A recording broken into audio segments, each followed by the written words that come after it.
यानंतर एक मोठी बातमी आहे राजकीय वर्तुळातून 2019 मध्ये अजितदादांना पुन्हा उपमुख्यमंत्री करणं ही चूक होती असं जितेंद्र आव्हाड यांनी म्हटलेलं आहे।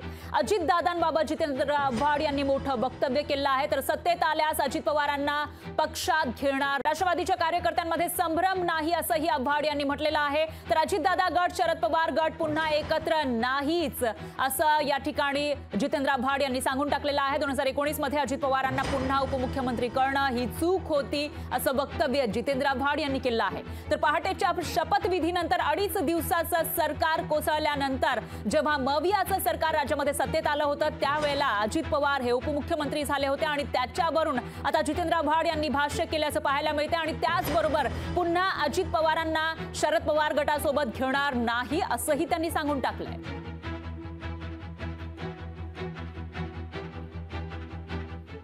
की 2019ला ते परत आल्यानंतर त्यांना उपमुख्यमंत्री बनवणं ही चूकच होती। काही संभ्रम नाही, आम्ही एकत्र नाही, आम्ही एकत्र निवडणुकीला सामोरे जाणार नाही, आम्ही जेव्हा सत्तेत येऊ तेव्हा कोणालाही पक्षात घेणार नाही, कोणालाही उपमुख्यमंत्री बनवणार नाही। त्यांच्या धमक्या देण्याचा स्वभाव हा त्यांचा पूर्वीपासूनचा आहे, त्यांचा काय हा स्वभाव नवीन नाही।